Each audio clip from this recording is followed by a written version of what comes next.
하나님 고맙습니다.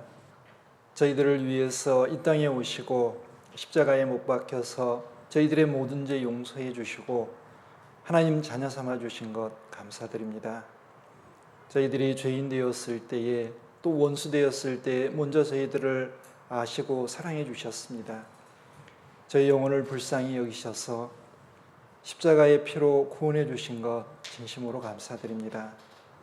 또한 주님의 몸된 교회를 두시고 저희들이 주님의 몸된 교회 안에서 보호받고 양육될 수 있도록 허락해 주셔서 감사드립니다. 저희들 항상 마음과 뜻을 하나님께로 향하고 또 하나님의 말씀에 순종함으로 저희들이 신앙이 성장하고 또 하나님의 일을 잘 감당할 수 있길 원합니다. 하나님께서 더욱 도와주시고 인도해 주시옵소서.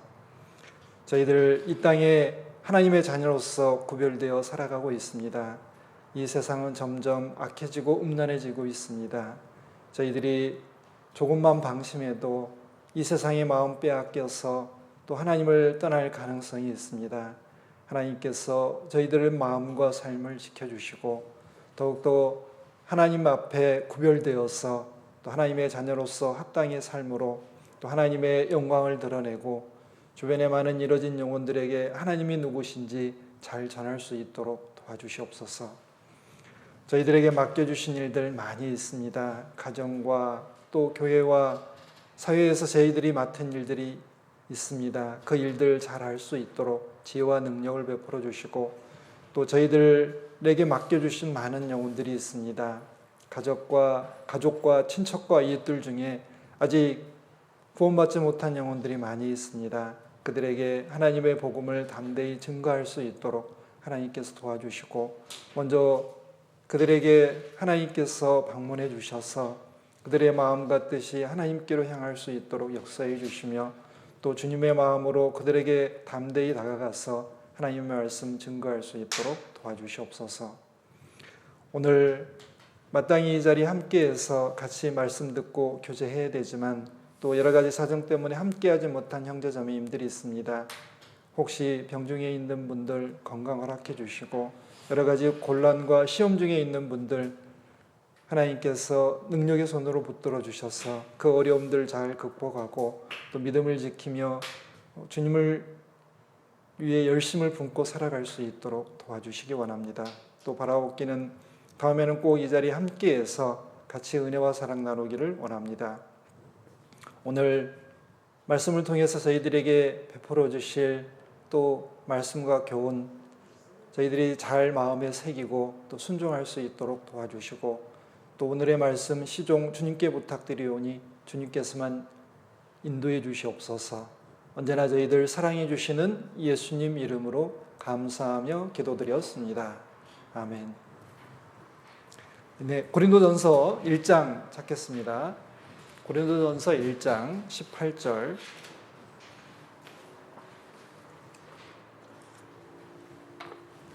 그리고 마태복음 16장 24절 이렇게 두 구절을 찾겠습니다. 먼저 고린도전서 1장 18절 말씀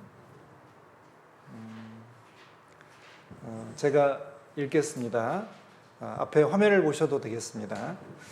십자가의 도가 멸망하는 자들에게는 미련한 것이요 구원을 얻는 우리에게는 하나님의 능력이라. 또 마태복음 16장 24절도 찾겠습니다. 마태복음 16장 24절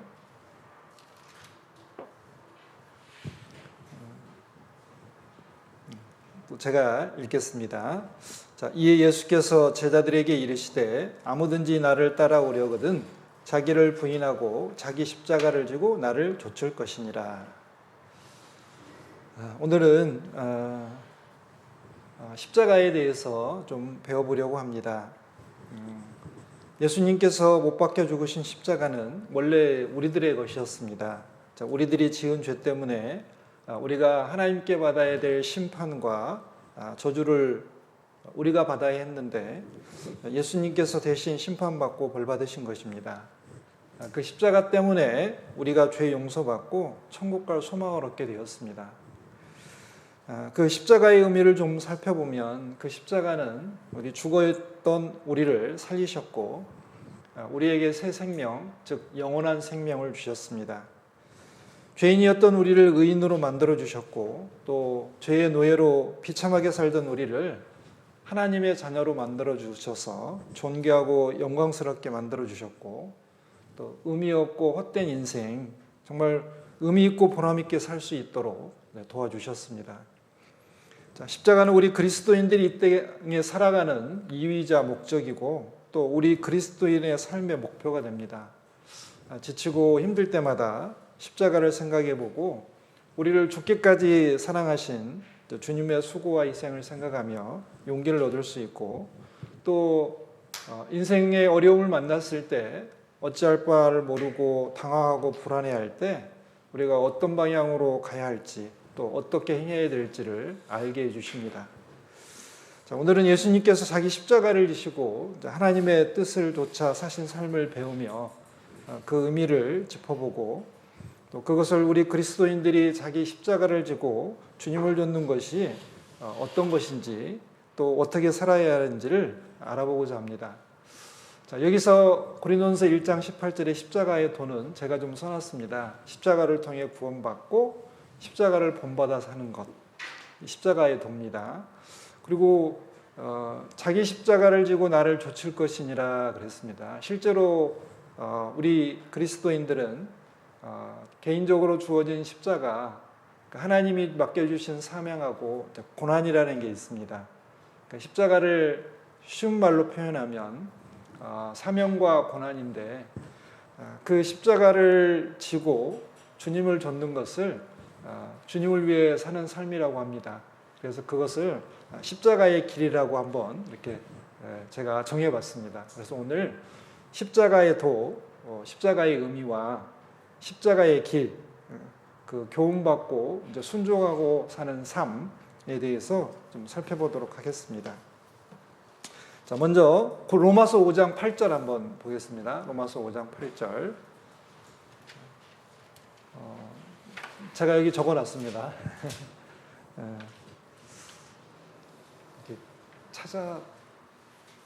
찾자고 하고 그냥 이렇게 보면 되나요? 네. 자, 로마서 5장 8절에 이제 이렇게 되어 있습니다. 우리가 아직 죄인 되었을 때에 그리스도께서 우리를 위하여 죽으심으로 하나님께서 우리에게 대한 자기 사랑을 확증하셨느니라 그랬습니다. 첫 번째 십자가의 의미는 십자가는 하나님의 사랑의 확증이라는 겁니다.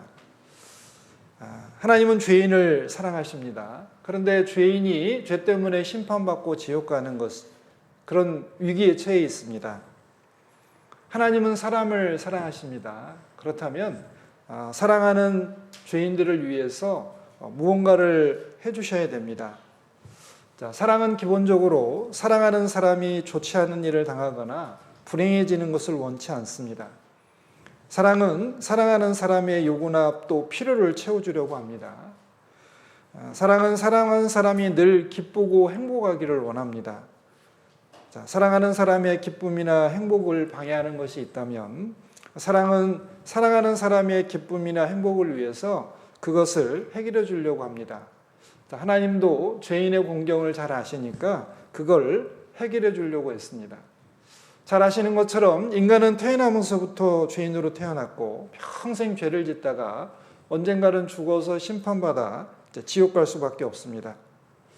자, 우리는 우리의 죄 때문에 당연히 받아야 할 심판과 형벌이지만 죄인을 사랑하시는 하나님에게는 그 죄인이 처한 그런 어려움이 하나님에게 말할 수 없는 아픔과 슬픔이 될 겁니다.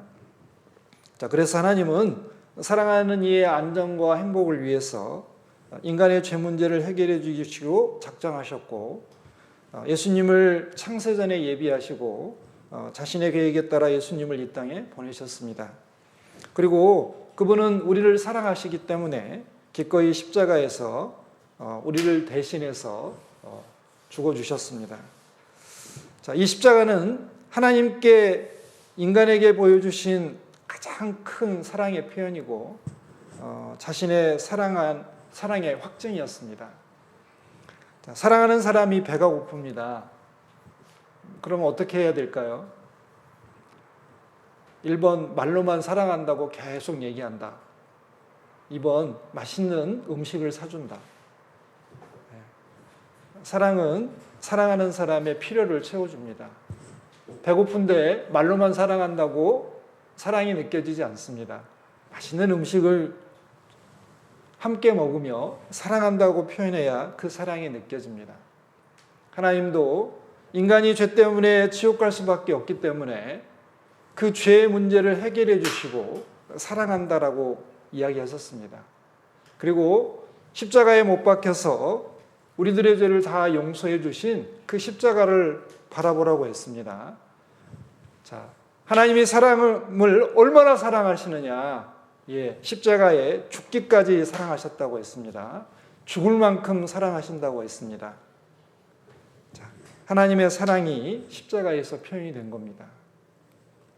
자, 사랑은 이렇습니다. 특별히 하나님의 사랑은 무조건적이고 변하지도 않고 그리고 절대적이고 무한하며 그리고 끝이 없고 영원합니다. 자, 사랑이 큰 사람이 먼저 사랑을 표현합니다. 자, 하나님도 우리를 사랑하신다고 먼저 사랑을 표현하셨습니다. 자, 요한일서 4장 19절에 우리가 사랑하면 그가 먼저 우리를 사랑하셨습니다. 자, 하나님께서 먼저 사랑하셨기 때문에 우리도 사랑을 합니다. 자, 우리 부부싸움 할 때 서로 먼저 이제 잘했다고 하죠. 그런데 사랑이 큰 사람이 먼저 사과를 합니다. 자, 사랑이 큰 사람이 사랑을 먼저 표현합니다. 또 두 번째는 사랑이 큰 사람이 약자이고 더 아쉬운 게 많습니다. 로마서 15장 1절에 보면 믿음이 강한 자가 믿음이 약한 자의 약점을 담당할 것이니라 했습니다. 자, 그것처럼 하나님은 사랑에 관해서는 인간에 대해서 약자입니다. 그래서 하나님이 먼저 아쉬워서 우리들에게 먼저 찾아오셨고 그 사랑을 십자가로 표현해 주신 겁니다. 우리 아이들하고 이렇게 지내면서 아이들이 해달라는 거 해주잖아요. 왜? 아이가 기뻐하는 모습 보고 싶어서. 그래서 과자도 사주고 또 팔씨름을 해도 힘으로는 분명히 어른이 이겨야 되는데 져주면서 기뻐하죠. 자, 사랑이 큰 사람이 아쉬운 게 많습니다.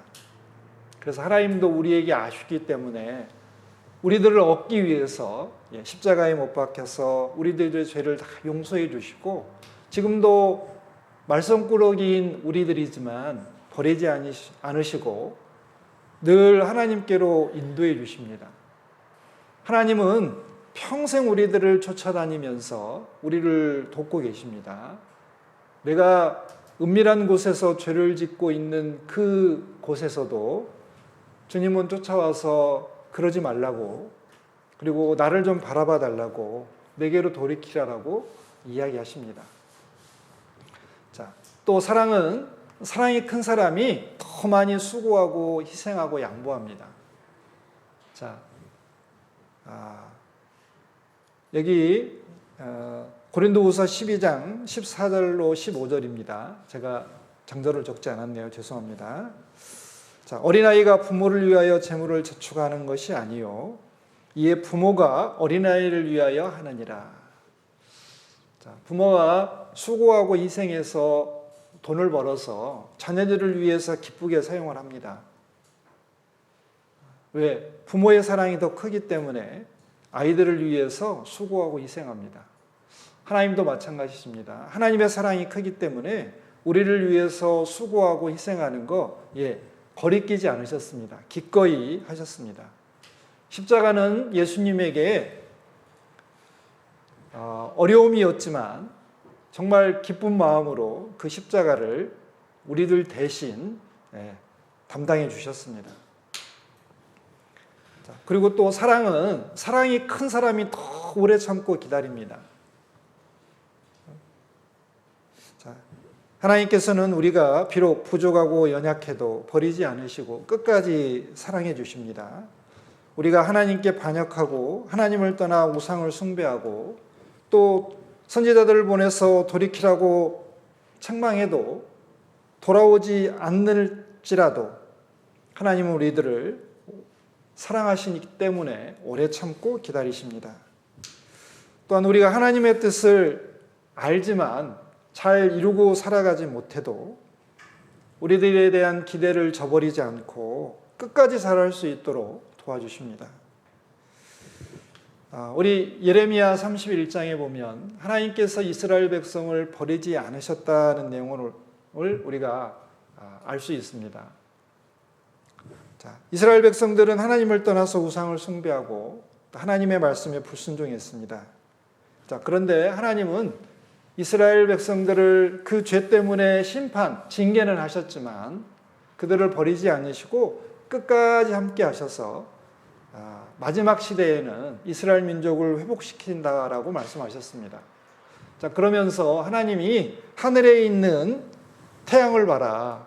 태양을 내가 낮에 빛으로 주었고 달과 별들을 봐라. 달과 별들을 밤의 빛으로 규정했다. 그런데 혹시 이 하늘의 규정이 내 앞에서 폐해질진데 내가 이스라엘 자손의 행한 모든 일을 인하여 그들을 다 버리리라고 말씀하셨습니다. 자, 하늘에 해가 떠 있는 한, 밤에 달과 별이 떠 있는 한은 하나님은 이스라엘 백성을 버리지 않는다는 것입니다. 마찬가지로 그리스도인들도 아무리 우리가 하나님을 슬프시게 하고 괴롭게 해드려도 하나님의 사랑은 결코 변하지 않습니다. 그리고 우리를 결코 버리지 않으시고 떠나지 않으십니다. 자, 이 십자가는 우리 그리스도인들에게 서로 사랑하는 새 계명으로 주어졌습니다. 자, 새 계명을 너희에게 주노니 서로 사랑하라. 내가 너희를 사랑한 것 같이 너희도 사랑하라 라고 하셨습니다. 내가 너희를 사랑한 것 같이, 십자가에 못 박혀 죽은 것 같이 서로 사랑하라 라고 했습니다. 자, 사랑하지 않는 사람, 하나님의 자녀가 아닐 수 있습니다. 하나님의 사랑이 머물러 있는 사람은 당연히 서로 사랑할 수밖에 없습니다. 자, 또 하나님께서는 우리들에게 말과 혀로만 사랑하지 말고 행함과 진실함으로 사랑하라고 했습니다. 자, 궁핍한 형제가 있습니다. 말로 사랑한다, 배부르게 하라, 따뜻하게 지내라 말로만 하지 말고 자신의 재물로 먹을 것과 입을 것을 사서 형제를 먹이고 입히면서 사랑을 행동으로 표현하라고 했습니다. 하나님도 우리들에게 사랑을 표현하실 때 행동으로 표현하셨습니다. 예수님으로 이 땅에 오셨고 십자가에 직접 못 박혀 죽음으로써 행동으로 사랑한다고 표현해 주신 겁니다. 십자가는 하나님의 사랑의 표현이었습니다. 자, 또 십자가는 예수님에게는 반드시 이루어야 될 사명이었습니다. 이 사명이라는 것은 맡기신 임무입니다.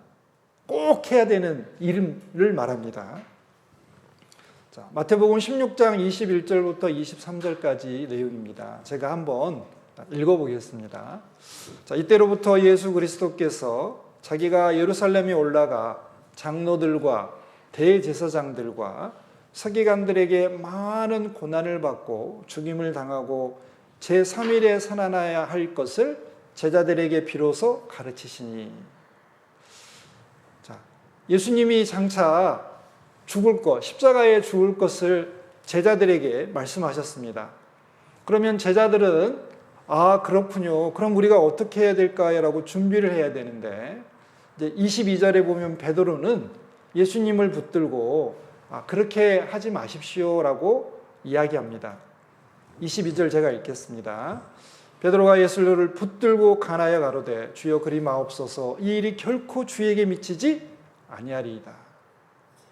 23절 예수께서 돌이키시며 베드로에게 이르시되 사단아 내 뒤로 물러가라 너는 나를 넘어지게 하는 자로다. 내가 하나님의 일을 생각지 아니하고 도리어 사람의 일을 생각하는도다 하시고. 자, 예수님께서 이제 제자들에게 자신이 이스라엘 지도자들에게 붙잡혀서 많은 고난을 받고 죽임을 당하고 제3일에 살아날 것을 여러 번 가르치셨습니다. 자, 예수님이 예루살렘에 올라가면 능욕과 채찍질과 그리고 십자가에 못 박혀 죽을 것이 준비되어 있었습니다. 자, 그러나 예수님을 따라다니던 제자들은 생각이 달랐습니다. 자, 예수님이 로마를 정복하시고 이스라엘을 독립시키고 예수님의 나라를 세우시면 자신들은 예수님 따라다니면서 고생했기 때문에 아주 높은 관직에 오를 거라고 생각했습니다. 그러나 만약 예수님이 그냥 돌아가신다면 예수님의 나라는 어떻게 없을 것이고 자신들이 차지할 높은 자리도 없게 됩니다. 그래서 지금 베드로는 예수님이 죽는다고 말한 것을 그대로 받아들이지 않고 베드로 자신의 기대가 무산될까 봐서 예수님을 붙들고 죽지 마세요라고 지금 말리고 있는 겁니다. 자, 그런 제자들을 예수님은 책망하셨습니다. 네가 하나님의 일을 생각지 않고 사람의 일을 생각하는도다. 하나님은 예수님이 십자가에 죽어서 온 세상 사람들의 죄를 용서하고 믿음으로 구원받고 천국에 오기를 바라시는데 그건 생각지 않고 사람의 일을 생각하는 겁니다. 내가 높은 관직에 올라서 권세를 얻고 부귀 영광을 누려야 되겠다. 지금 그 생각하고 있는 겁니다. 자, 예수님의 마음과 제자들의 마음이 너무 달랐던 겁니다. 십자가를 바라보는 우리들의 마음이 그럴 수 있습니다. 십자가를 보면서 하나님의 마음을 헤아리는 사람이 있고 자기 일을 생각하는 사람이 있는 겁니다. 자, 자기 일을 생각하는 사람, 하나님께서 책망하십니다. 자, 이 십자가는 예수님이 이 땅에 와서 꼭 해야 될 일입니다. 이거는 처음부터 예수님께서 말해 온 바입니다. 요한복음 8장 25절에 보면 저희가 말하되 내가 누구냐? 예수께서 가라사대 나는 처음부터 너희에게 말하여 온 자다. 처음부터 말하여 온 자다. 자, 예수님은 옛날부터 모든 선지자들이 예언해 오던 분이십니다. 그리고 예수님이 메시아, 즉 구세주로서의 삶을 시작할 때부터 이 땅에 오셔서 공생애를 시작할 때부터 자신이 주장해 오시던 바로 그분입니다. 자, 사람들을 구원하러 이 땅에 오셨습니다. 그 구원은 그냥 말로만 이루어지는 게 아니고 십자가에 못 박혀 죽어야 그 구원이 이루어질 수 있는 겁니다. 예수님이 십자가에 죽는 것은 뭐 죽어도 되고 안 죽어도 되고 하면 좋고 안 하면 그만인 그런 일이 아닙니다. 우리들을 위해서 반드시 죽어야만 되는 일입니다.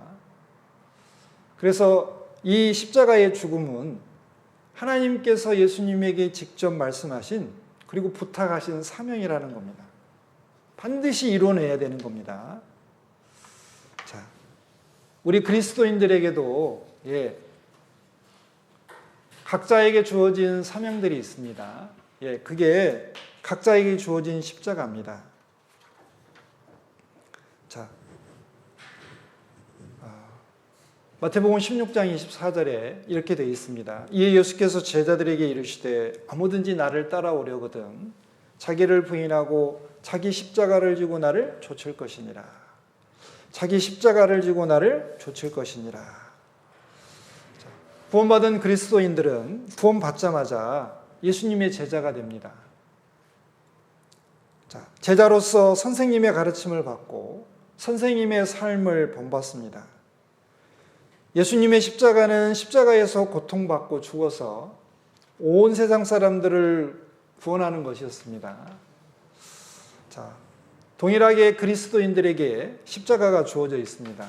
온 세상을 사람을 구원하는 건 아니고 수고와 희생을 통해서 가까운 사람들을 구원하라라고 말씀하십니다. 주변에 사랑하는 가족들, 친구들, 그 다음에 이웃들이 있습니다. 그들은 하나님께서 나에게 맡겨진 영혼들입니다.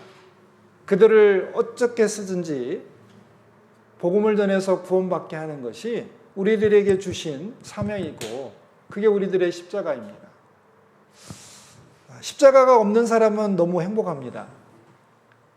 육신적으로는 정말 자유롭습니다. 그런데 주님이 주신 십자가를 지고 그 십자가를 이루려고 하는 사람은 주님과 똑같은 고난을 받게 됩니다. 자, 십자가는 때로는 우리들에게 수치와 모욕도 되고 비난과 조롱거리도 되고 따돌림도 되고 많은 어려움이 있습니다. 자, 주님께서 우리들을 위해서 그 일들을 다 감당하셨습니다. 자, 우리도 마땅히 감당해야 되겠죠. 자, 하나님께서는 구원받은 그리스도인들 각자에게 구원하고 돌봐야 될 많은 영혼들을 주셨습니다. 또 가정이나 교회나 사회에서 각자 감당해야 될 많은 일들을 우리 십자가로 주셨습니다. 사랑하는 가족들, 가까운 친구들, 직장 동료, 이웃들, 또 가장으로서 돈 버는 일, 주부로서 집안일을 하고 남편과 자녀들을 직벌하지 않은 일, 교회 안에서 직분을 받고 봉사하는 일, 직장일, 학교 공부, 또 자신에게 속한 모임에서 해야 될 일들, 이 모든 것들이 우리 십자가로 주어진 것들입니다. 그런데 때로는 우리들은 이렇게 생각합니다. 내 십자가는 너무 무겁다고. 나같이 연약한 사람이, 나같이 가난한 사람이 어떻게 잘 살고 있는 우리 가족들, 그리고 나보다 지위도 높고 배운 것도 많은 사람들을 어떻게 구원할 수 있냐고. 그들을 구원하는데 너무 힘들다고. 그 십자가가 나에게 너무 무겁다라고 얘기합니다. 이런 예화가 있습니다. 어떤 사람이 자기 십자가가 무거워서 이제 천국에 가서 좀 십자가를 가벼운 걸로 바꾸려고 했습니다. 그래서 천사가 마음껏 골라보라고 했습니다. 그래서 이 십자가 찍어보니까 무겁고 저 십자가도 무겁고 이거 가벼워 보이는데 되게 무거워요. 그래서 이제 그 자기에게 꼭 맞는 아주 가벼운 십자가를 딱 찾았습니다. 그래서 이거 가지고 가겠다고 하니까 거기 있던 천사가 말했습니다. 그거 원래 네 거였다고. 자,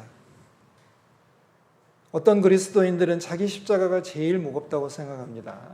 그러나 하나님께서 현재 내게 맡겨주신 그 십자가가 제일 가벼운 겁니다. 모든 것을 아시는 하나님께서 나에게 정해주신 겁니다. 다른 형제자매들의 십자가가 아주 가벼워 보입니다. 그 사람들은 정말 신앙생활을 잘하고 있는 것처럼 보입니다. 자, 그러나 그 속사정을 알아보면 다 나만큼의 무게를 느끼는 십자가를 다른 형제자매님들도 다 가지고 있습니다. 하나님께서는 베드로전서 5장 9절에 이렇게 말씀하십니다. 너희는 믿음을 굳게 하여 저를 마귀를 대적하라. 이는 세상에 있는 너희 형제들도 동일한 고난을 당하는 줄 알미니라. 십자가의 다른 의미는 고난입니다. 그런데 이 세상에 있는 모든 형제들도 나와 똑같은 고난을 당하고 있으니까 너는 믿음을 굳게 하고 마귀가 시험과 유혹을 해도 대적하고 물리쳐라라고 말씀하고 있습니다. 영어로 No cross, no glory라는 말이 있습니다. 고난 없이 영광도 없다라는 말입니다. 자, 그리스도인들 치고 고난 없는 사람이 없습니다. 즉 자기 십자가 없는 사람이 없습니다. 다 있습니다. 자, 모든 구원받은 그리스도인들은 이 세상에서 반드시 하나 이상의 십자가를 지고 살아갑니다. 그 십자가를 잘 질 수 있는 방법이 있습니다. 주님과 함께 하는 겁니다. 주님의 도움을 받는 겁니다. 그리고 주님께서 말씀하시면 순종하는 겁니다. 자, 우리는 이 십자가 때로는 힘들지만 감사해야 될 겁니다. 그 십자가가 없었다면 나는 벌써 세상으로 가버렸을 거고 하나님을 떠났을 겁니다. 십자가가 있었기 때문에, 즉 해야 될 일과 많은 어려움이 있었기 때문에 내가 지금 이 자리에서 말씀을 듣고 또 하나님을 바라보며 하나님의 일을 하고 있는 겁니다. 우리는 그 은혜에 늘 감사해야 됩니다. 십자가는 부담이지만 한편으로는 은혜입니다. 자, 우리 더 많은 십자가의 의미와 교훈들을 한번 좀 살펴보겠습니다. 자, 예수님과 그리스도인들에게 십자가는 더 많은 의미와 교훈들을 가지고 있습니다. 자기 십자가를 지고 예수님을 쫓아가는 십자가의 길은 하나님께 합당하고 매우 귀하고 영광스럽습니다. 자, 하지만 한편 많은 고생과 고통과 슬픔을 겪어야 하는 길입니다. 천국에는 눈물이 보석으로 바뀐다는 말이 있습니다. 우리들이 이 땅에서 흘린 눈물만큼 천국에서는 보석으로 쌓인다라고 얘기합니다.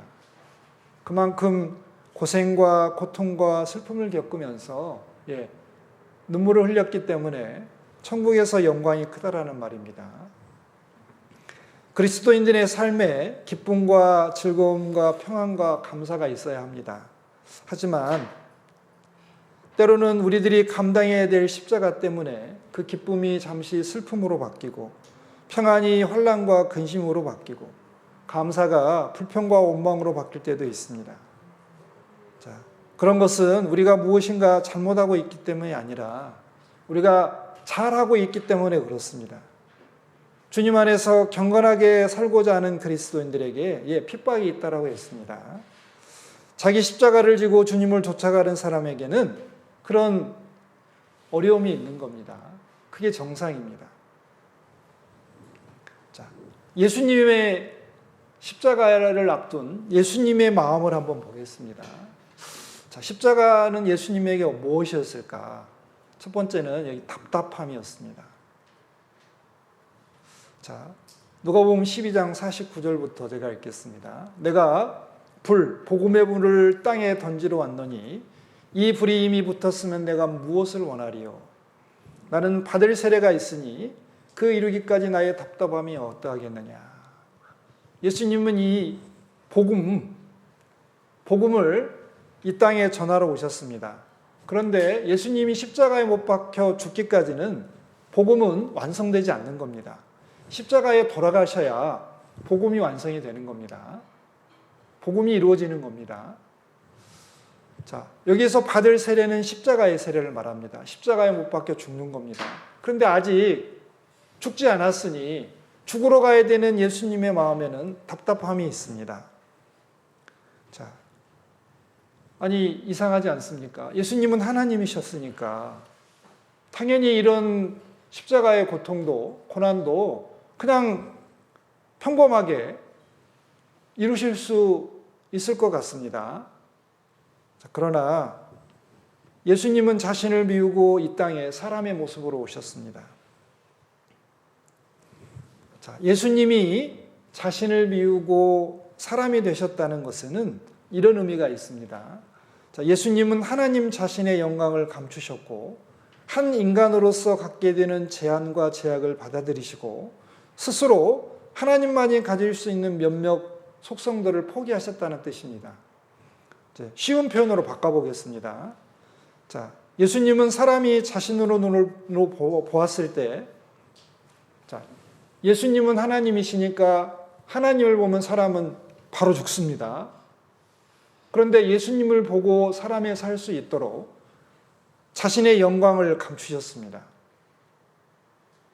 자, 또 예수님은 하나님이시니까 순간적으로 뿅뿅뿅뿅 이동할 수 있잖아요. 자, 그런데 예수님은 그렇게 하지 않으시고 몸서 걸어 다니시고 목도 말라 하시고 배고파도 하시고 또 피곤해도 하셨습니다. 하나님에게는 그런 것이 없는데 인간이 되셨으니까 인간이 느끼는 모든 것들을 다 느끼시는 겁니다. 자, 하나님은 전지하신 모든 걸 아십니다. 그런데 자신의 재림의 때에 대해서 알지 못하신다고 했고, 하나님은 모든 것을 하실 수 있는 능력이 있는데 나사로를 살리실 때는 하나님께 기도해서 살리셨습니다. 하나님은 동시에 모든 곳에 존재할 수 있었지만 예수님은 한 번에 한 곳에서만 계셨습니다. 자, 자신을 비우고 사람이 되신 예수님이니까 지금 이 십자가가 우리들에게 느껴지는 것처럼 느껴지시는 겁니다. 여러분들 앞으로 3일 뒤에 죽어야 됩니다. 그러면 여러분들의 마음이 어떻겠습니까? 1번 기쁘고 즐겁다. 2번 답답하고 힘들다. 어떨까요? 그런데 그 죽는 것이 엄청나게 고통스럽습니다.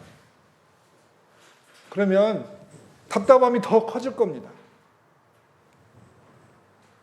자, 예수님이 그러셨습니다.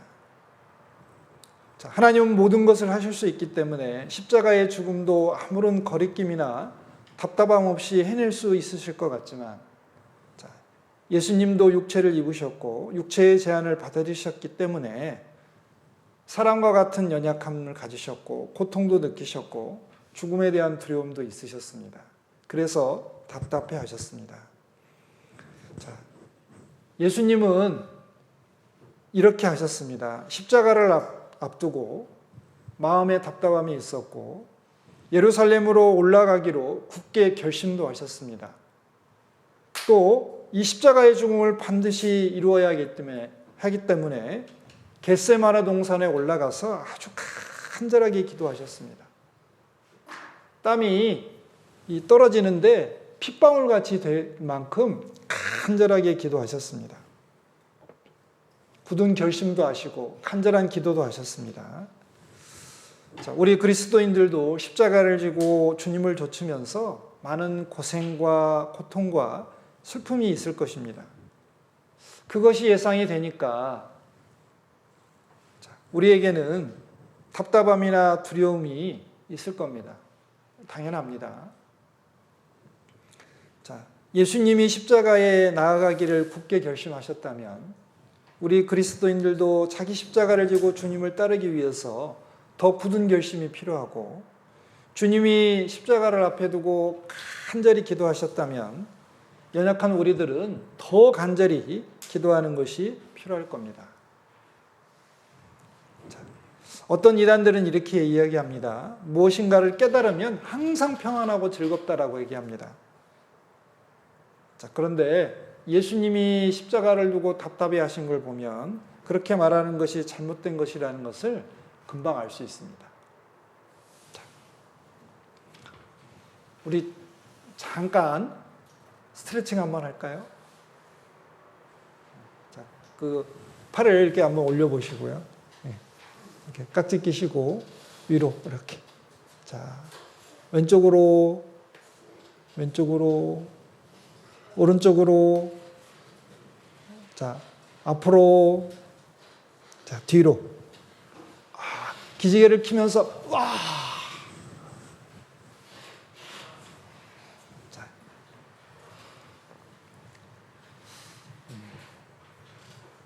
이제 옆에 이렇게 고개를 이렇게 돌려서.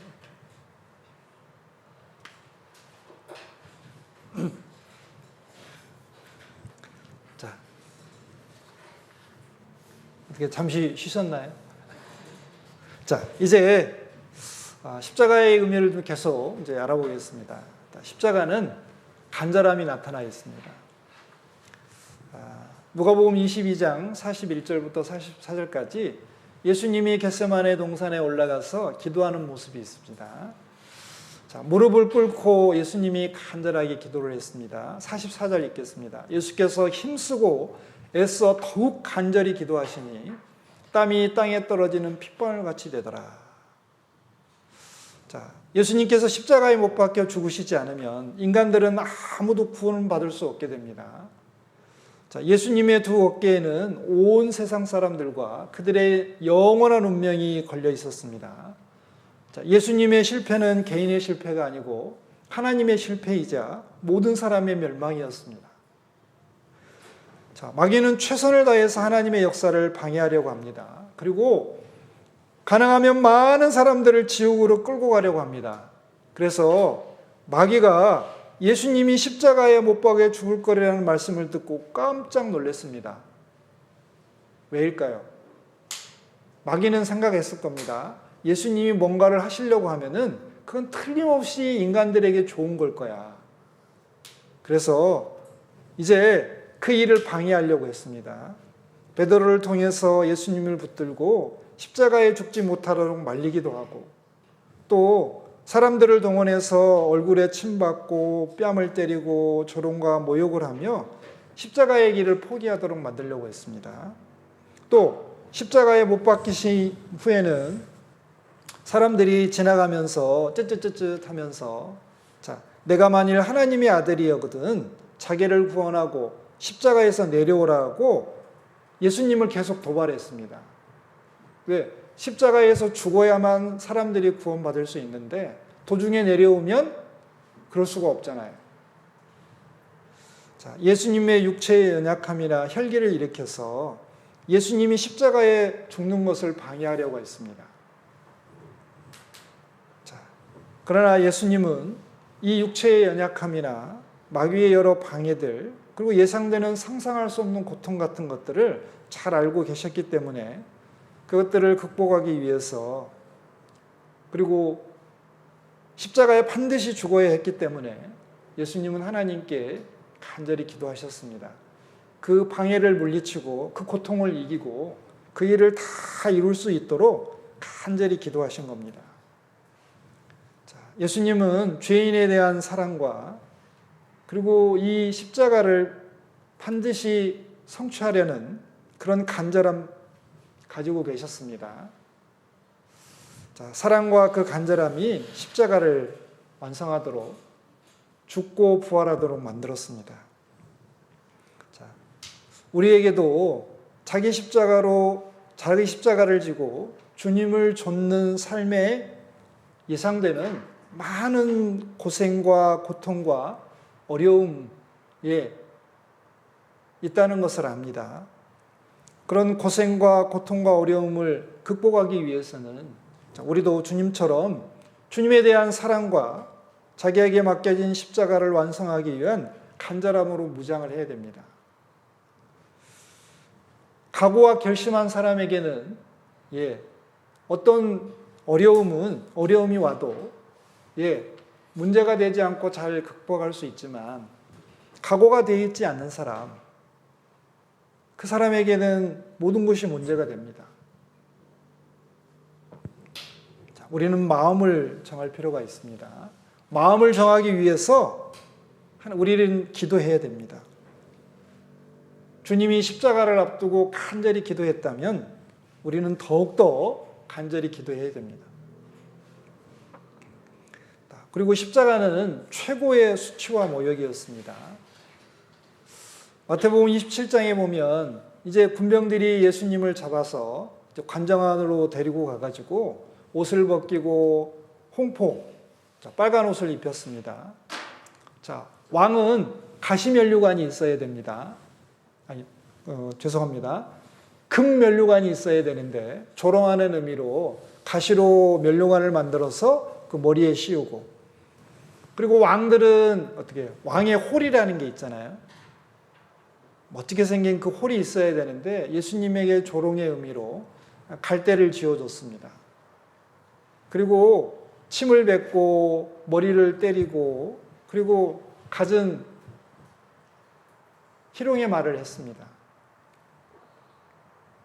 자, 십자가는 예수님에게 최고의 수치와 모욕이었습니다. 그런데 이 최고의 수치와 모욕을 누구를 위해서 견뎠냐? 나를 위해서 견디신 겁니다.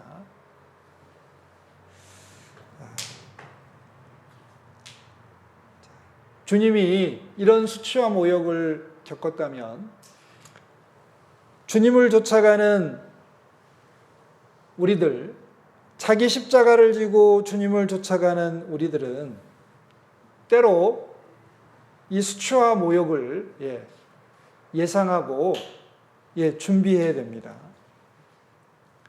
주님을 따라가는 십자가의 길은 존귀와 영광이 확실합니다. 그런데 이 땅에서는 수치와 모욕도 받아야 됩니다. 자, 우리 그리스도인들은 살아가면서 두 가지를 명심해야 됩니다.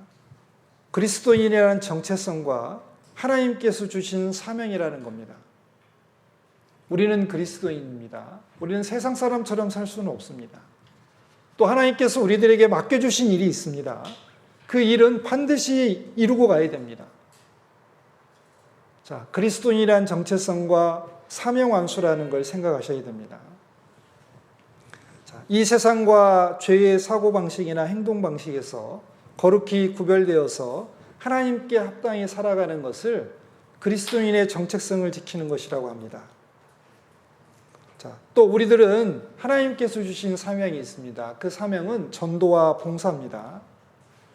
자, 주변에 구원받지 못한 사람들을 구원하고 주님의 몸된 교회를 세우며 형제자매들을 믿음과 사랑으로 굳건히 세우고 또 가정이나 교회나 사회에서 해야 될 일을 하는 겁니다. 자, 세상 사람들은 우리 구원받은 사람들이 그리스도인의 정체성을 지키고 하나님이 주신 사명을 위해서 최선을 다해 살아갈 때, 자, 어떤 사람들은 칭찬과 격려를 하는 사람도 있습니다. 그런데 어떤 사람들은 비난하고 따돌리고 괴롭히는 사람들도 있습니다. 자, 여러분들 지금 살아가시면서 어떤 부류의 사람들이 주변에 많던가요? 내가 구원받은 사람답게 살아가고 복음을 전하려고 하면 나를 도와주는 사람이 많을까요? 아니면 이상한 사람이라고 손가락질하는 사람이 많을까요? 이 세상 구원받지 못한 대부분의 사람들은 우리를 비난하고 핍박합니다. 주님도 십자가를 지기 위해 많은 수치와 모욕과 조롱과 비난을 견디셨습니다. 구원받은 그리스도인들, 하나님의 자녀인 우리들에게도 자기 십자가를 지고 주님을 쫓아갈 때 똑같은 어려움이 있습니다. 우리는 그 어려움을 예상해야 됩니다. 그리스도인들에게 꽃길이 있는 게 아니고 가시밭길이 있는 겁니다. 그런 어려움을 잘 극복해야 되겠다는 각오와 결심이 서 있어야 됩니다. 확고한 각오와 결심만이 그런 어려움들을 이겨나가게 됩니다. 각오와 결심하고 있지 않으면 그런 어려움이 오면 물러가게 되고 타협하게 됩니다. 하나님이 절대 기뻐하지 않습니다. 하나님이 기뻐하는 사람이 되려면 우리는 확고한 각오와 결심을 하고 그런 어려움들을 올 때 올 곳이 왔구나 하고 기쁜 마음으로 받아들이고 주님과 함께 그거를 이겨나가야 됩니다. 주님은 십자가를 지시고 골고다 언덕으로 올라갈 때 14번을 쓰러지셨습니다. 그런데 일어나서 결국엔 골고다 언덕까지 올라가서 십자가에 못 박혀 돌아가셨습니다. 우리를 구원하시기 위해서 14번 이상 쓰러지셨습니다. 그런데 일어나셨습니다. 우리 그리스도인들도 때로는 넘어질 때도 있습니다. 십자가가 무거워서 너무 힘드니까 십자가를 포기하고 도망갈 수도 있습니다. 그런데 우리는 다시 일어나야 됩니다. 주님이 14번 이상 쓰러졌기 때문에 우리는 쓰러질 때마다 일어나야 됩니다. 일어나서 다시 십자가를 붙잡고 주님을 붙들어야 됩니다. 그리고 주님의 길을 가야 됩니다. 십자가를 길을 가야 됩니다. 또 십자가에는 죄패가 하나 붙어 있었습니다. 유대인의 왕 예수, 세 나라 언어로 말로 기록되어 있었습니다. 자, 로마, 헬라어, 그 다음에 히브리어로 유대인의 왕 예수라고 쓴 죄패가 붙어 있었습니다. 자, 원래 그 죄패는 우리 거였습니다. 우리 거. 거기에는 이렇게 쓰여져 있어야 됩니다. 죄인 중의 괴수 김병교. 이 세상 최고의 흉악범 김병교. 그리고 그 십자가에 내가 죽었어야 되는데 하나님은 나를 사랑하시니까 그 죄패에 우리 이름을 지우시고 나를 그 십자가에 못 박은 게 아니고 예수님을 거기다 십자가에 못 박은 겁니다. 예수님은 자신의 이름을 그 죄패에다 올렸습니다. 왜요? 사랑하니까. 자, 십자가의 죄패를 볼 때마다 우리는 늘 죄송한 마음을 가집니다. 하나님과 사랑 앞에서 우리는 겸손해야 됩니다. 왜요? 우리는 죄인이었기 때문에 그렇습니다. 그 죄패에는 우리의 옛 모습, 우리의 과거가 다 들어가 있습니다. 그래서 그 십자가를 볼 때마다 우리는 죄송한 마음도 있어야 되고 감사하는 마음도 있어야 되고 겸손해져야 됩니다. 자, 십자가는 우리들의 죄를 용서해 주신 겁니다. 베드로전서 2장 24절에 친히 나무에 달려 그 몸으로 우리 죄를 담당하셨으니, 그리고 요한일서 2장 2절에는 온 세상 죄를 위하심이라 그랬습니다. 온 세상 사람들의 모든 죄를 십자가에서 용서해 주신 겁니다. 자, 주님은 우리의 모든 죄를 담당하시고 십자가에 못 박혀 죽으시고 우리의 죄를 용서해 주셨습니다. 자, 무조건 용서해 주신 겁니다. 자, 우리가 예수님의 사랑으로 우리 죄를 무조건 용서받고 하나님의 자녀가 되어서 천국 갈 소망을 가지게 되었습니다. 자, 그렇다면 우리들도 다른 형제자매들이나 구원받지 않은 사람들에게 우리도 주님처럼 해야 되지 않을까요? 주님이 내 죄를 용서해 주셨는데 나는 다른 사람의 죄를 용서하지 못한다.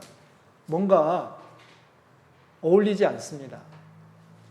주님은 거룩하고 선하시고 죄 용서를 많이 해주시는데 나는 거룩하지도 않고 악하고 용서라는 것에 없고 무조건 한 대 때리면 10대 때리지 뭐 나에게 100원 손해를 끼치는 나는 그 사람에게 10,000원 손해를 끼칠 거야 라고 보복하며 복수하고 살아간다면 그건 그리스도인답지 않은 겁니다. 십자가를 쫓아가는 삶이 아닌 겁니다. 자, 우리는 형제자매의 죄와 허물을 용서하고 연약함을 담당하는 그리스도인들입니다. 그것이 자기 십자가를 지고 주님을 쫓아가는 십자가의 길입니다. 용서라는 것은 하나님의 선한 명령입니다. 해도 되고 안 해도 되는 게 아니고 반드시 해야만 되는 겁니다. 십자가는 우리의 죄 용서의 표이자 우리도 다른 사람들의 죄를 용서해야 한다는 하나님의 명령서와 같습니다. 용서하지 못하고 복수하고 보복하려고 하는 것, 상대방의 죄와 허물을 계속 들추고 물고 늘어지는 것은 십자가의 길이 아니고 하나님께 대한 항명과 같습니다. 잠시 쉬어가겠습니다. 여기 자, 대한민국 군 형법에 항명이라는 게 있습니다. 44조. 자, 상관 윗사람의 정당한 명령에 반항하거나 복종치 아니하는 것, 이게 항명입니다. 자, 그런데 여기 처벌을 보세요. 작전 중인 경우는 사형, 죽이는 겁니다. 무기징역, 10년 이상의 징역. 또 전시나 사변 시에는 1년 이상 7년 이하의 징역. 그 밖의 경우는 3년 이하의 징역 이렇게 되어 있습니다. 자, 윗사람의 명령에 반항하거나 복종치 않으면 대한민국 군인들에게는 이런 처벌이 있는 겁니다. 자, 그렇다면 우리 그리스도인들 우리도 구원받은 순간 하나님의 예수님의 제자이자 그리스도의 군사입니다. 자, 용서하라는 선한 명령을 받았을 때 우리는 그 명령에 반항하거나 복종치 않는 게 아니고 순종해야 됩니다. 그게 자기 십자가를 지고 주님을 좇는 십자가의 길입니다. 십자가의 의미 중에 하나가 죄의 용서입니다. 죄를 용서해 줬기 때문에 내가 천국에 갈 수 있고, 또 다른 형제자매님들이 내 죄와 허물을 어떻게 용서해 줬기 때문에 내가 안전하게 지금 이 자리에 와서 말씀 배우고 교제할 수 있는 겁니다. 그렇다면 나도 내 주변에 있는 사람들이 내게 상처를 주거나 잘못을 했을 때 용서해 주고 용납하는 것이 당연한 겁니다. 십자가는 이 세상의 모든 문제에 대한 해결책입니다. 어떤 복잡한 문제가 있어도, 어떤 어려움이 있어도 십자가만 제시되면 다 해결할 수 있습니다. 여러분들의 주변에 있는 사람이 나에게 상처를 크게 줬습니다. 손해를 아주 엄청나게 끼쳤습니다. 그런데 주님의 받은 상처와 손해보다 크지는 않습니다. 주님이 십자가를 지은 십자가보다 클까요? 아닙니다. 여러분들이 억울하고 원통한 일을 당했습니다. 그런데 주님의 십자가만큼 억울하고 원통하겠습니까? 그렇지 않을 겁니다. 우리는 십자가를 보면 어떠한 문제도 그 십자가와 비교했을 때 우리는 해결할 수 있습니다.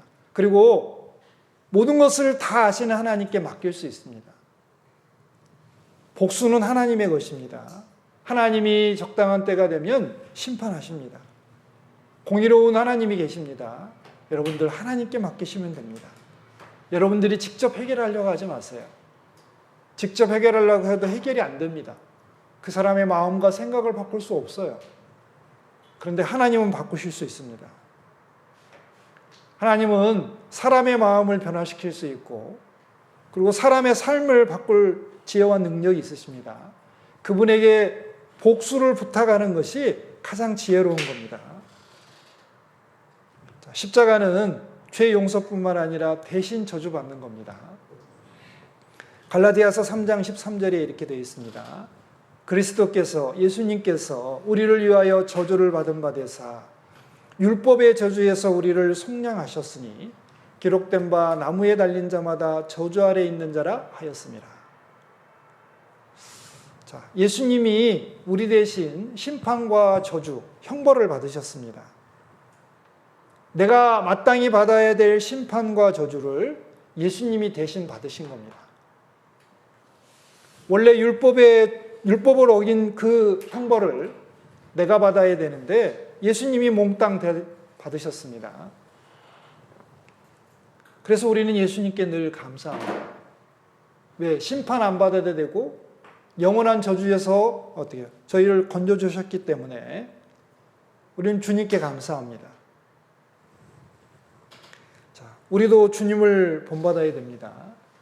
자기 십자가를 지고 주님을 쫓아가는 십자가의 길을 걷는 사람이라면 우리는 다른 사람들의 저주를 대신 받아줘야 됩니다.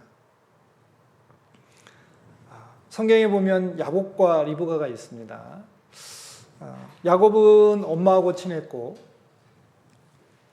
에서는 아버지 이삭과 친했습니다. 그런데 이삭이 이제 에서에게 장자의 축복을 하려고 했습니다. 그 이야기를 어머니 리브가가 듣고 야곱에게 이야기합니다. 그 장자의 축복 네가 받아라. 근데 야곱은 두려웠습니다. 에서는 털 사람이었고 야곱은 매끈매끈한 사람이었습니다. 그럼 축복할 때 손이나 머리를 만질 텐데 탄로날까 봐 두려웠습니다. 그때 13절 보면 어미 리브가가 그에게 이르되 내 아들아 너의 저주는 내게로 돌리리니 내 말만 좇고 가서 가져오라. 염소를 가져오라고 했습니다. 그래서 요리를 해서 그 아버지에게 갖다 주고 축복을 받으라고 했습니다. 자, 어머니 리브가가 야곱에게 축복을 받기 위해서 저주를 담당한 것처럼 우리 그리스도인들은 다른 형제자매님들이 받아야 될 그 어려움들을 대신 받아야 됩니다.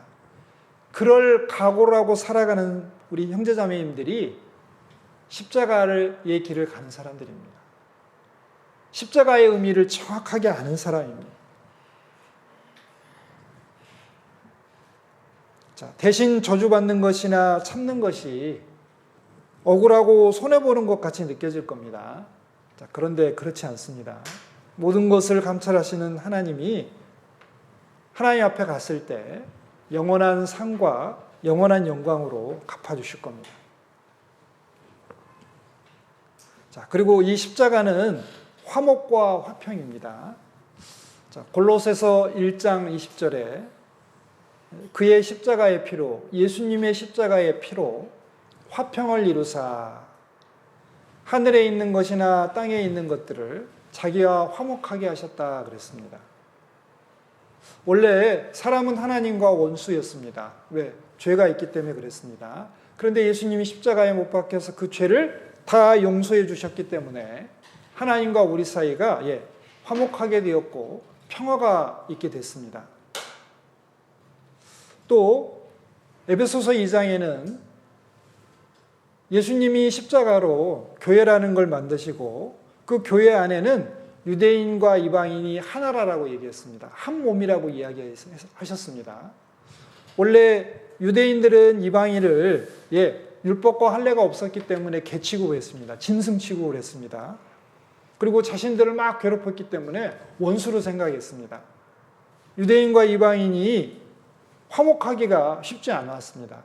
그런데 유대인도 예수님의 십자가의 그 피를 받아들임으로 죄 용서받고 하나님의 자녀가 되었고 이방인들도 똑같이 그 복음을 받아들임으로 하나님의 자녀가 되었습니다. 가족이라는 것은 한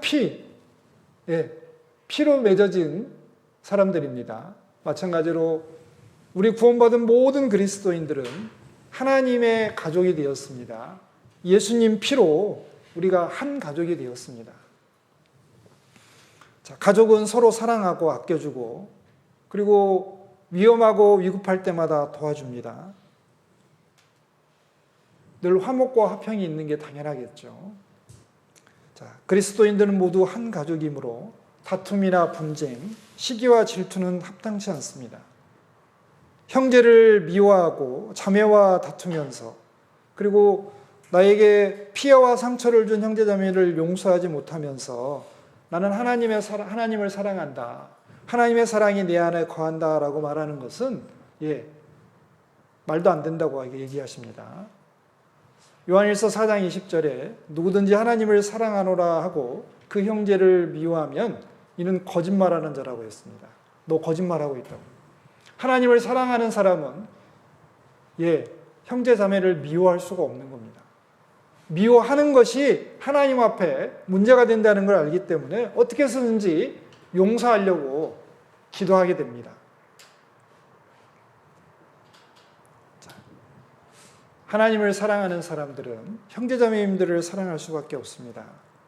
그리고 나에게 피해를 준, 상처를 준 사람들을 용서하고 용납해야 되겠죠. 근데 그게 결코 쉬운 일이 아닙니다.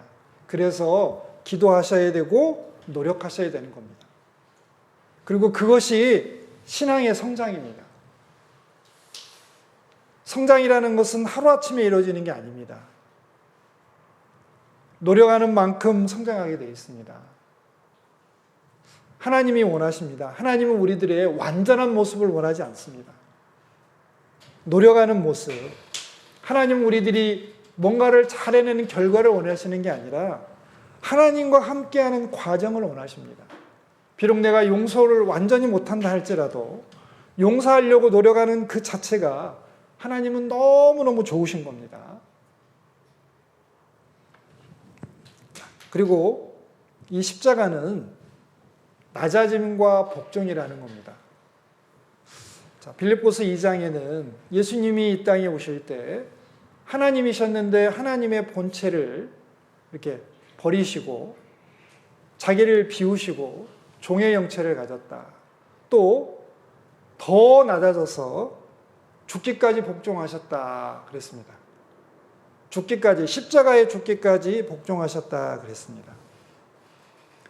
십자가의 길을 가는 사람들, 자기 십자가를 지고 예수님을 쫓아가는 사람들은 교만하지 않습니다.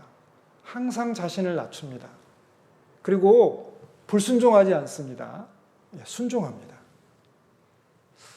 하나님을 사랑한다고 하면서 불순종한다. 자, 여러분들 아이들 키우면서 말로는 엄마 사랑해요, 아빠 사랑해요 하는데 엄마 아빠 말을 안 들어요. 시키는 대로 안 하고 맨날 말썽만 피워요. 그러면 그 사랑한다는 말이 받아들여지지 않죠. 말이나 말던가 라고 하죠. 하나님도 그러실 겁니다. 늘 하나님 사랑합니다. 하나님 나의 최고입니다. 라고 하지만 하나님이 이렇게 해라. 하나님이 뜻이 이거다라고 했을 때 저는 싫은데요. 안 할래요. 내 마음대로 할래요. 하나님도 똑같이 얘기하실 거죠. 똑같이 말씀하실 겁니다. 말이나 말던가. 자, 예수님은 십자가에 죽으시기 위해서 하늘의 영광을 버리고 자신을 사람처럼 낮추시고 더 낮아져서 십자가에 죽기까지 복종하셨습니다. 예수님은 하나님이시지만 자신을 낮추어서 순종의 이치로 내려가셨습니다. 자, 그리스도인들에게도 동일한 겸손과 순종이 요구됩니다. 하나님이 요구하십니다. 하나님을 사랑하고 예수님을 자기 십자가를 지고 간다고 하면서 교만하고 불순종하는 것, 십자가와는 전혀 어울리지 않습니다. 십자가에는 예수님의 인격과 삶이 드러나 있습니다. 자, 십자가를 본받는 사람이라면, 십자가를 지고 가는 사람이라면 예수님의 인격과 삶이 그 사람에게도 나타나야 되는 겁니다. 자, 그렇지 않다면 우리는 철저하게 내 마음대로 사는 사람입니다. 말로는 하나님의 뜻대로 산다고 하지만 결국에는 자기 소욕을 따라 사는 삶이라는 거죠. 그래서 우리들에게는 자기 부인이라는 게 꼭 필요합니다. 내 생각과 내 뜻과 그리고 내 욕심을 죽여야 됩니다. 버려야 됩니다. 그리고 하나님의 생각과 하나님이 소원하시는 것과 하나님의 뜻으로 내 생각, 내 안에 있는 것을 바꿔야 됩니다. 그래서 자기 십자가를 지고 나를 좇을 것이니라 라고 말씀하시면서 그 전에 먼저 너를 부인해라 그랬습니다. 자기를 부인해라. 그렇지 않으면 십자가를 질 수가 없습니다. 자, 성경에는 구약 성경에는 여러 가지 제사가 나옵니다. 번제라는 게 있습니다. 제물의 모든 것을 불태워 드리는 제사입니다. 짐승의 가죽을 벗기고 짐승을 죽여서 가죽을 벗기고 내장을 꺼내고 머리와 다리를 자르고 고기는 각을 떠서 이제 번제단의 불에 태워서 드리는 겁니다. 전체를 태워 드리는 겁니다. 이 번제는 그리스도인들에게 요구하시는 거룩한 산 제사입니다. 로마서 12장에 보면 너희 몸을 하나님이 기뻐하시는 거룩한 산 제사로 드리라 그랬습니다. 이는 너희의 드릴 영적 예배니라. 이게 제사라는 겁니다. 자, 하나님은 우리들이 번제를 드리기 원하십니다. 이 번제의 모습을 통해서 우리가 영적 예배, 거룩한 산제사를 어떻게 드려야 될지를 좀 생각해 보겠습니다. 자기 부인을 어떻게 해야 되는지 일맥상통하기 때문에 말씀드리겠습니다. 자, 짐승이 죽어야 하는 것처럼 우리가 죽어야 됩니다. 자, 바울 사도는 나는 날마다 죽노라 라고 하셨습니다. 우리의 육신의 정욕이 올라올 때마다, 내 생각이 올라올 때마다, 육신적이 올라올 때마다 우리는 죽어야 됩니다. 그리고 죽여야 됩니다. 우리는 선택할 수 있기 때문에, 의지가 있기 때문에 가능합니다. 자, 가죽을 벗기는 것은 우리 옛사람을 벗어버리고 새사람을 입는 겁니다. 옛사람은 옛날의 욕심을 따라서 옛 습관대로 살아가려고 합니다. 자, 새사람은 의롭게 되고 진리를 따라서 거룩함으로 살려고 합니다. 주님을 닮은 모습으로 살아가려고 합니다. 가죽을 벗긴다. 옛사람은 벗어버리고 새사람을 입는 겁니다. 자, 머리를 자른다. 머리를 자르는 겁니다. 우리 자신의 계획과 뜻과 이상과 생각 등을 다 잘라버리고 주님의 뜻과 주님의 계획과 주님의 생각과 주님의 이상을 내 머리에 심어야 됩니다. 주님의 것으로 바꾸는 겁니다. 자, 그게 머리를 자르는 겁니다. 그리고 앞다리와 뒷다리를 자른다고 했습니다. 범죄하는 손을, 그리고 죄악으로 달려가는 발을 잘라버리고 오직 성도를 섬기고 봉사를 하는 손으로, 또 자기 십자가를 지고 묵묵히 주님을 쫓아가는 십자가의 길을 걸어가는 발로 바꾸라는 겁니다. 자, 고기는 각을 떠서 불에 태웁니다. 각을 뜰 때 칼이 닿습니다. 또 칼로 베면 아프잖아요. 불에 태우면 뜨거운 고통이 있는 겁니다. 그것처럼 하나님 보시기에 합당치 못한 것들은 다 잘라버리고, 그게 고통스러울지라도 잘라버려야 됩니다. 그리고 온전한 헌신을 해야 됩니다. 주님을 위해서, 주님의 나라와 영광을 위해서 고생하고 고난받아야 되는 겁니다. 그게 하나님이 말씀하시는 신약시대에 살고 있는 우리들의 권제의 모습입니다. 자, 마지막으로 십자가는 무덤과 연결이 됩니다. 자, 우리 옛날 설교에서 아리마대 사람 요셉이 예수님 시체를 가져다가 자기의 무덤에 장사했다는 것을 이제 배웠습니다. 자, 예수님이 돌아가셨습니다. 자, 요셉이라는 사람이 빌라도에게 가서 시체를 달라고 했습니다. 그리고 그 시체를 가져다가 깨끗하게 씻기고 정한 생화포로 싸서 자기가 들어가려고 한 그 무덤에다가 예수님을 넣어두었습니다.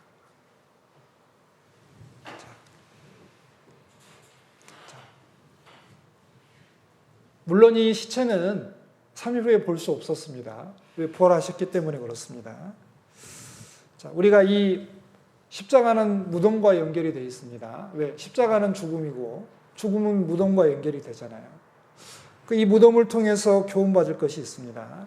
무덤에 있는 시체는 말이 없습니다. 시체는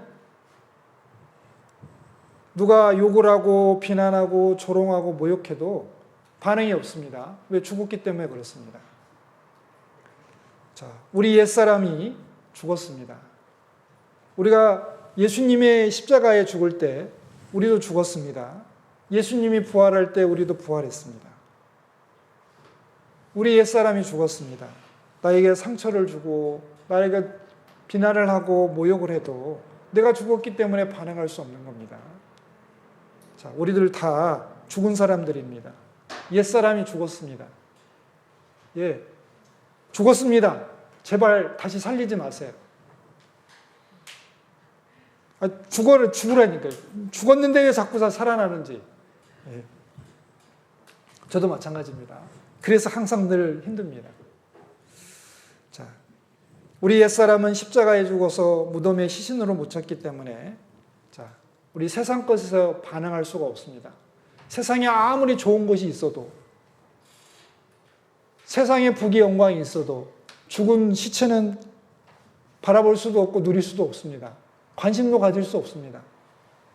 자, 우리는 무덤에 있는 세상 옛사람이 무덤에 지금 시체로 누워있는 겁니다. 더 이상 세상을 사랑하거나 세상을 쫓아가는 것, 죽은 시체가 살아나서 그럴 수는 없잖아요. 우린 더 이상 그럴 수 없습니다. 그리고 우리는 새 사람으로 살아났습니다. 영원하고 신령한 것들, 그리고 하나님이 죽기까지 사랑하는 영혼에 관한 것들, 그리고 주님의 몸된 교회에 일어나는 일들, 주님이 맡겨주신 일들, 그 일을 어떻게 해서든지 잘하려고 해야 됩니다. 자, 무덤에서 살아나온 사람은 새 사람입니다. 하나님의 사랑입니다. 자, 그리고 또 무덤을 통해서 교훈받을 것은, 자, 우리가 형제자매들이나 가까운 사람들로부터 좀 상처나 피해를 받을 수 있습니다. 또 고통이나 아픔을 당할 수도 있고 억울한 일이나 원통한 일이 있을 수 있습니다. 자, 그런데 그런 것에 대해서 어떤 복수하려고 하지 말고, 그런 거 있으면 십자가 밑에 그 무덤에다 묻어야 됩니다. 잠언 20장 22절에 너는 악을 갚겠다 말하지 말고 여호와를 기다리라, 그가 너를 구원하시리라. 그런데 이 가로 열고, 갚겠다 말하지 말면 답답하잖아요. 막 얘기하고 싶잖아요. 막, 야, 이렇게 억울해요. 이런 원통한 일을 당했어요. 나를 이렇게 저 사람이 나를 괴롭히고 피해를 줬어요. 라고 얘기하고 싶을 때 어디 가서 얘기하라고요? 십자가에 가서 얘기하라고요. 주님한테 얘기하라고요. 그리고 주님한테 다 얘기하고 어떻게 해요? 다른 사람한테는 얘기하지 마세요. 묻었으니까. 자, 하나님께서 말씀하십니다. 내가 다 봤다. 내가 다 들었다. 너의 마음을 내가 다 안다. 조금만 기다려라. 내가 해결해 줄게. 잠언 20장 22절에 너는 악을 갚겠다 말하지 말고 십자가 밑에 묻고 하나님을 기다려라. 하나님이 너를 구원하시리라.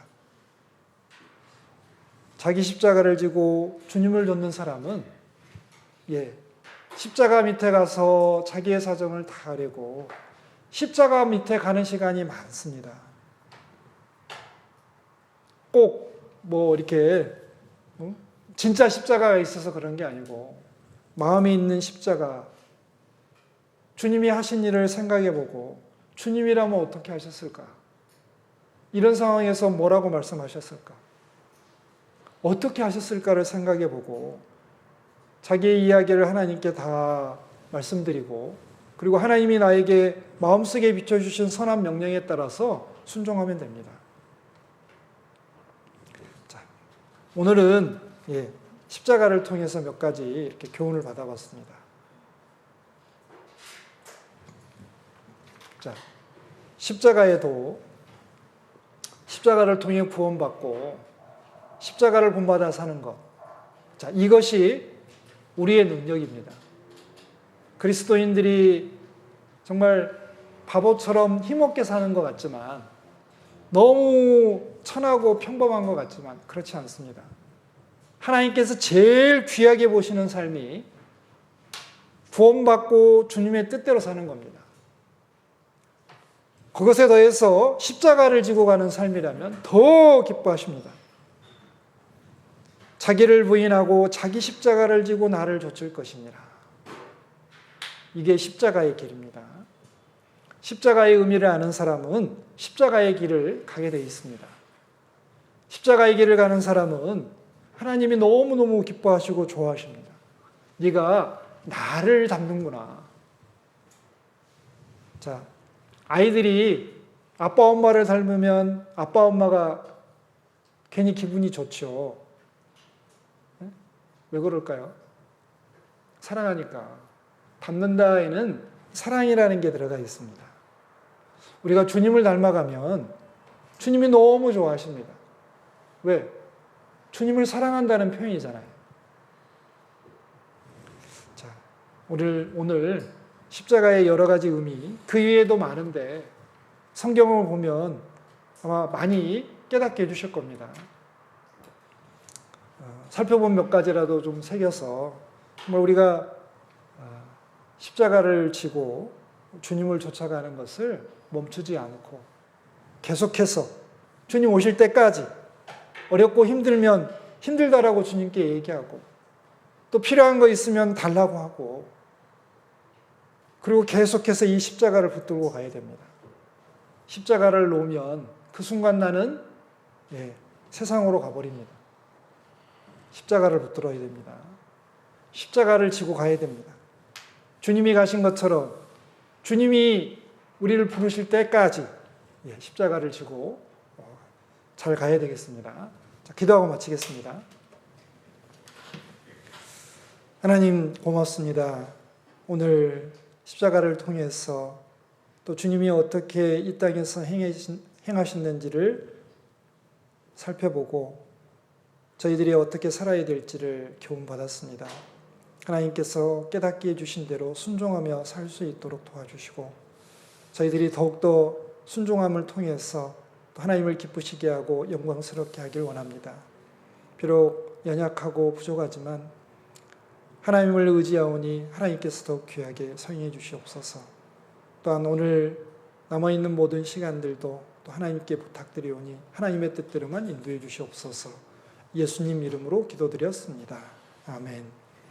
네, 수고하셨습니다.